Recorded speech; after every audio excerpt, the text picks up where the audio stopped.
फागुन के त्योहार में मेरा देवादिदेव महादेव माता पार्वती के साथ होली खेलता है, मेरा कृष्ण कन्हैया राधा रानी के साथ होली खेलता है। आप भी अपने इष्ट मित्रों के साथ होली खेलिए और दिल से खेलिए। एक बात बहुत ध्यान लगाकर सुनिएगा, एक बेलपत्री और उस बेलपत्री में एक चंदन की बिंदी और एक अक्षत का दाना मात्र रखकर भी अगर शिवालय पर चढ़ा दी जाती है, एक बेलपत्री, एक चंदन का बिंदी और चंदन फिर निवेदन करेंगे। आज के जमाने में तुम लोग सब घिसा घिसाया पड़ा पड़ाया डब्बी का सामान ले लेकर, वो नहीं, चंदन की मुठ्ठियां रखो, थोड़ा सा भी घिसो, जरा सा भी घिसो, उसकी एक बिंदी और एक चावल का दाना जब हम भगवान देवादिदेव महादेव को समर्पित करते हैं, अपनी कामना कर कर समर्पित करते हैं, तो निश्चितता है कर भगवान उसका फल शीघ्र प्रदान कर देते हैं। भले आपने कुछ करा ना करा, उसका फल तुम्हें मिल जाता है। मोटे मोटे ढूंढ जलाए जाते हैं। ढूंढा की राख तैयार होती है, उसका कालापन जो तैयार होता है उसको उठाकर ले आए और कपड़े में उसको छान कर राख तैयार कर कर 3-4 बार छानने के बाद उस भस्म को दिन 12 बजे से 1 बजे के बीच में शिव जी को समर्पित कर देता है और उस भस्म को उठाकर उसमें घी मिलाकर मस्तक पर तिलक लगाकर चले जाता है। वो जिंदगी में कभी हार नहीं सकता, विजय ही पाकर आता है। उसकी कभी हार नहीं हो सकता, कभी हार नहीं सकता। शिव महापुराण की कथा कहती है वो भस्म विजयता को प्रदान करती है। आपको किसी से नहीं कहना, किसी के हाथ नहीं जोड़ना, केवल वो भस्म का तिलक लगाकर जिससे आपका काम निकालना है उसके सामने पहुंच जाइए, आपको सुख का अनुभव हो जाए, कार्य सिद्ध। तो भस्म इतनी भस्म में वो बल होता है कि भाग्य की रेखा को भस्म बदल देती है। ज्यादा तकलीफ हो तो भस्म शंकर को लगाओ और वही भस्म का त्रिपुंड मस्तक पर लगाओ। भस्म भाग्य की रेखा को बदल देती है। भस्म में वो बल होता, रेखा को भस्म बदल देती है।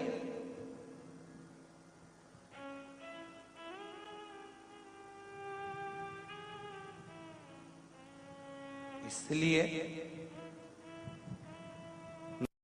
मैं सबसे निवेदन करूंगा, कभी मौका लगे तो हम सूचना देंगे आपको, सीहोर की कथा में बोलेंगे, तो कभी मौका लगे तो एक बार महादेव की होली खेलने के लिए आप सीहोर, कभी मौका लगे, तुम ब्रज की होली तो बहुत खेले होगे, एक बार महादेव की होली खेलने सीहोर आओ।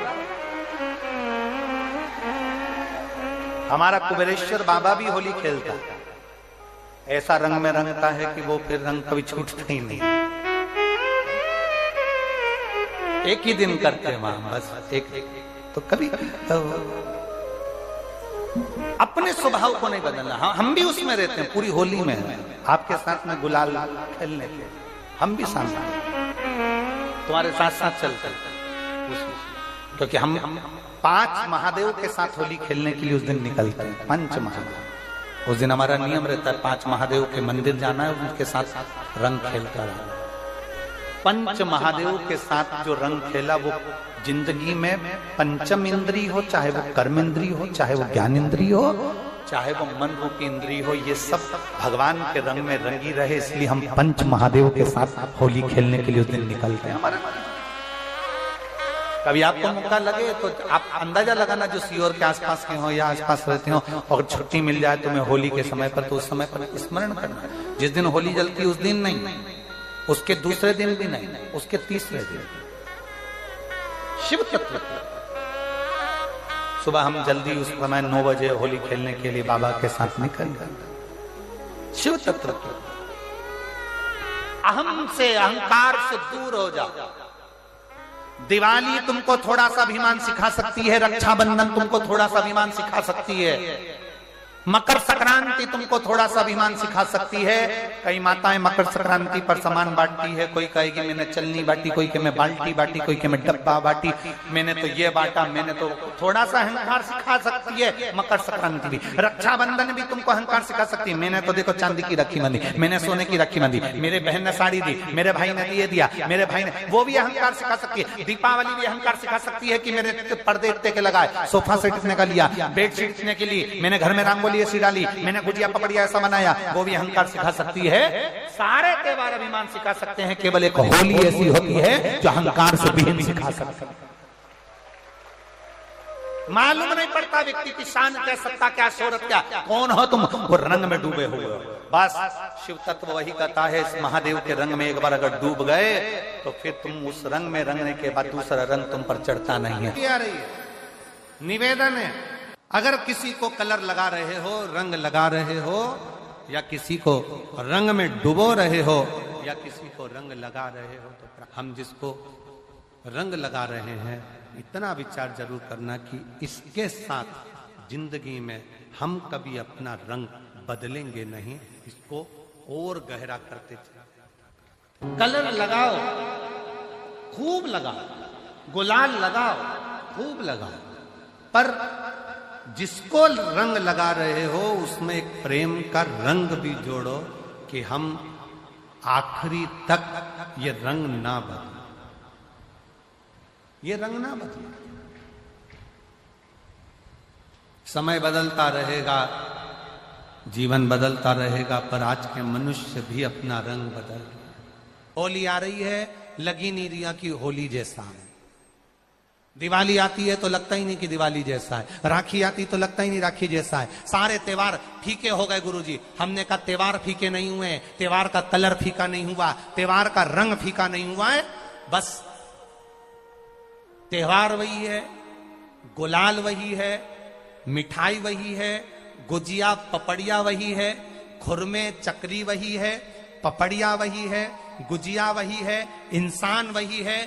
बस बाजार में से जो रौनक समाप्त नहीं हुई है, रौनक आपके भीतर की समाप्त हो गई। आपके भीतर इतनी ईर्ष्या भराती गई, इतनी ईर्ष्या भराती गई, इतनी ईर्ष्या भराती गई कि वो ईर्ष्या के कारण, उस अहंकार के कारण, उस अहम के कारण तुम एक दूसरे से मिलना पसंद नहीं कर पाते। पहले के लोग कहते थे हमारे यहाँ जब होली होती थी इतने लोग आते थे, मिलने जाते थे, गुलाल लेकर जाते थे। आजकल तो कोई दिखता नहीं है। कारण केवल इतना सा है, तुम्हारा अहंकार, तुम्हारा ईगो, तुम्हारा अभिमान तुम्हें अपने घर से बाहर नहीं निकालता। तुम घर से बाहर नहीं निकलते अपने अहंकार के कारण, अपनी काया के कारण, अपनी अभिमतता के कारण। आप दूसरे से मिलना पसंद नहीं करते। जरा सा कोई ने कलर लगाया तुम्हें क्रोध आ गया, जरा सा किसी ने गुलाल लगाया तुम्हें गुस्सा आ गया, जरा सा कोई आया भाभी जी भैया जी करके गुलाल लगा गया, तुम न न न न न न न न न, कहां जाओ? इतने वीआईपी हो गए, इतने वीआईपी हो गए, इतने वीआईपी हो गए कि अपने त्योहारों से भी दूर हो गए। मेरा निवेदन है, होली का त्योहार आ रहा है, उस फागुन के त्योहार में मेरा देवाधिदेव महादेव माता पार्वती के साथ होली खेलता है, मेरा कृष्ण कन्हैया राधा रानी के साथ होली खेलता है। आप भी अपने इष्ट मित्रों के साथ होली खेलिए और दिल से खेलिए। अरे सीहोर में, सीहोर जिले में एक होली होती थी। उस होली का नाम हमने पिछली बार बदल दिया था। कौन सी होली कर दी थी? महादेव की होली। पिछली बार हमारे सीहोर जिले में हमेशा होती आई थी वो होली, थोड़ा उसका नाम हमने चेंज कर दिया था तो उसको महादेव की होली कर दिया था। मेरे सीहोर जिले के रहने वाले सभी रहवासियों से, जिले भर के निवासियों से निवेदन करना चाहूंगा, वो पुरानी होली को बंद कर महादेव की होली नाम दिया गया है। शिव मंदिर में जाना है, चंदन का जल शिव जी को 1 लोटा चढ़ाना। एक बात अपनी जिंदगी में उतार कर रखो, शंकर भगवान को घी का दिया भी लगाओ तो तुम्हारे घर में जो असली घी हो, थोड़ा सा भले 1 पत्ती लगाओ, भले इतनी सी बत्ती जलाओ, पर असली घी की जलाओ। शिव जी को अगर चंदन भी लगा रहे हो तो असली लगाओ। शंकर भगवान को चावल भी चढ़ा रहे हो तो असली चढ़ाओ। शंकर भगवान को अगर अष्टगंध भी चढ़ा रहे हो तो असली चढ़ाओ। केमिकल का कोई चीज मेरे महादेव को मत चढ़ाओ जिससे भगवान शिव की मूर्ति नष्ट हो। ऐसी कोई चीज मेरे महादेव को ना चढ़ाओ। अगर शंकर भगवान के साथ आप होली खेल रहे हो तो चंदन का पानी शंकर भगवान को चढ़ाइए, अष्टगंध का जल भगवान शिव को चढ़ाइए। तो करो तैयारी, आ रहा है त्रिपुंड धारी महादेव की होली। बड़े आनंद के साथ मेरा निवेदन, अपने शिवालयों में, शंकर जी के मंदिरों में, सीहोर जिले के प्रत्येक शिव मंदिर के अंदर चंदन का जल 1 लोटा अवश्य चढ़ाएं। महादेव की होली अवश्य मनाएं। और भाव के साथ 5 मंदिर हम भी जाएंगे, कोई जुलूस नहीं, कोई क्रम नहीं, बस बाबा को आराम से जल चढ़ाना ही एक नियम है और बाबा को जल चढ़ाएंगे। आप सब बड़े आनंद के साथ महादेव की होली का स्मरण करिए। महादेव की होली के दिन अष्टगंध चढ़ता है, चंदन चढ़ता है, अबीर चढ़ता है, गुलाल चढ़ता है, पर शिव पर रोली कुंकू नहीं चढ़ता। पर लिंगाष्टक के अंतर्गत कुमकुम चंदन लेपित लिंगम, यहाँ स्पष्ट किया कि कुंकू चंदन। तो महाराज जी फिर ये चरित्र का वर्णन, कुंकू तो यहाँ लिखा है कि कंकु चढ़े, तो बहुत ध्यान देना महाराज। शंकर भगवान के शिवलिंग पर आपको फिर निवेदन करूंगा, भगवान शंकर का ये शिवलिंग है, ठीक है, ध्यान देना। ये माता पार्वती का स्थान है, बीच में सुख सुंदरी, राइट लेफ्ट भगवान के पुत्र, ऊपर 5 कन्या। पूरे शिवलिंग पर आप सब कुछ समर्पित करो, पर कुंकू जब भी शंकर को चढ़ाओगे तो जो पार्वती का स्थान है वहीं पर आप चढ़ाए, पार्वती का स्थान। क्योंकि माता जगज्जननी जगदम्बा माता पार्वती ने शंकर से जो मांगा है, आपके शरीर पर रक्तांबर ना दे, ठीक है, आपके शरीर पर रक्तांबर ना दे महाराज। क्योंकि कोई भी पत्नी अपने पति को कभी रक्त में सना हुआ नहीं देखना चाहिए। महादेव की होली के दिन पर बेलपत्री की जड़ के नीचे जाकर प्रयास करा करो कि लाल चंदन का जल, लाल चंदन को घिसकर कलश में उस चंदन को डालकर जल भरकर उसको बेलपत्री की जड़ के नीचे सींचन करने का प्रयास करा करो। है कि धीरे धीरे कर कर वो दुख समाप्त होगा, वो दुख कटेगा ही। एक बहुत ध्यान देने वाली बात है कि अगर मान लो कि कहीं पैसा अटक गया है, नहीं आ रहा है, बहुत अथक प्रयास कर लिया, चंदन का जो जल होता है ये व्यक्ति के जीवन में जो धन कहीं रुक गया, अटक गया, नहीं दे रहा, बेलपत्री के वृक्ष के नीचे, जड़ के नीचे सींचन करने से वो प्राप्त होता है। अथर्ववेद में वर्णन किया गया कि पीपल के वृक्ष की जो जड़ होती है, बेलपत्री के वृक्ष की जो जड़ होती है और आंवले के वृक्ष की जो जड़ होती है, इसके नीचे स्वर्ग का निवास होता है। किसका निवास है? स्वर्ग का निवास। जहां पर ये वृक्ष होता है और उस वृक्ष के नीचे बैठकर हम जब किस जल का सींचन कर रहे हैं, जैसे अभी आपको कहा था कि जल में अगर लाल चंदन मिला हो और आप बेलपत्री के जड़ में सींचन कर रहे हैं तो लक्ष्मी की आवक बढ़ेगी। कहीं पैसा अपना अटक गया, नहीं आ रहा, आएगा। पीपल की जड़ में इत्र का जल, पीपल की जो जड़ होती है उसमें इत्र का पानी, थोड़ा सा जल, उसमें थोड़ा सा इत्र का भाग हो महाराज, और आप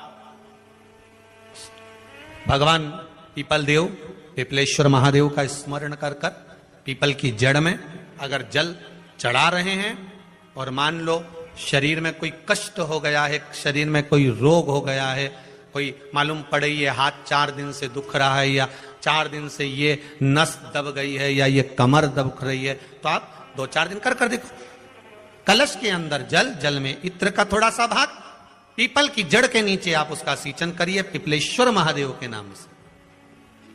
उस जल को थोड़ा सा भाग लेकर आ जाओ उसी में से जो चढ़ाया है, और उस स्थान पर जहां कष्ट है उसको लगाना प्रारंभ करिए। 2 दिन 3 दिन कर कर देखो। प्रैक्टिकल करने में क्या जाता है, सियोर वाला महाराज झूठ बोल रहा हो तो।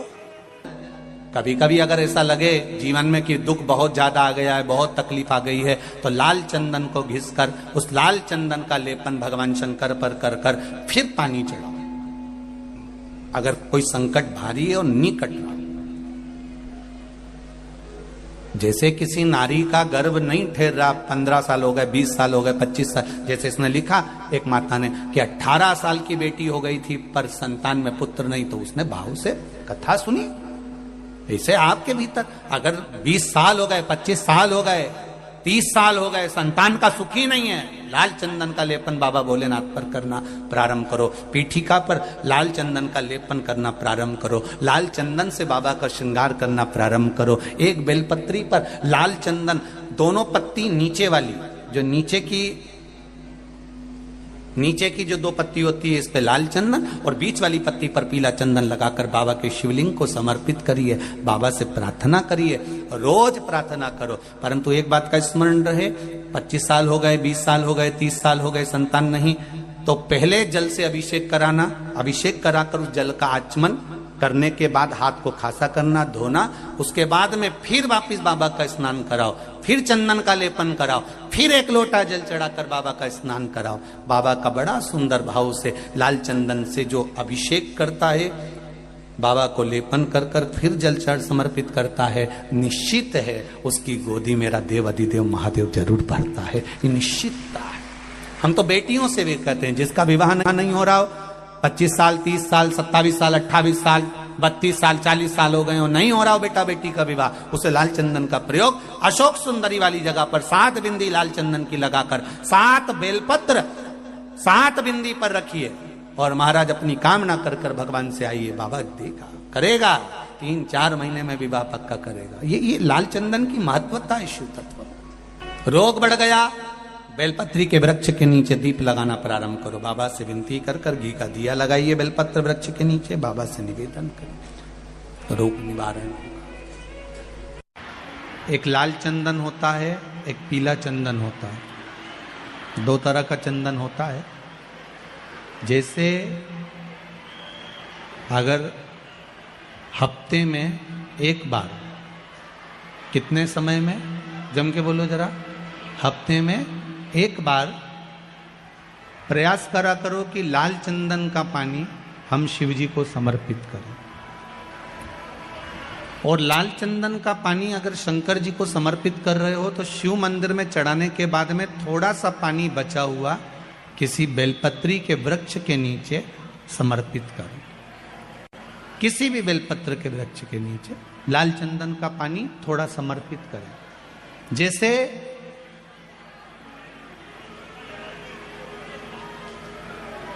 अगर बच्चों का विवाह नहीं होता है, शादी नहीं होती है, तो अपन लोग क्या करते हैं कि भाई एक बेलपत्री का जो पत्ता होता है, उस पत्ते के बीच वाली जो पत्ती होती है, उस पत्ती पर अपन केसर को घिसकर, केसर को घोलकर उस पत्ती पर अपन केसर का तिलक लगा देते हैं। और केसर का तिलक लगाकर जिसका विवाह नहीं होता, उसकी ये बीच वाली उंगली पर ये बीच वाली पत्ती को अंगूठे से टच कर कर उसको रख देते हैं।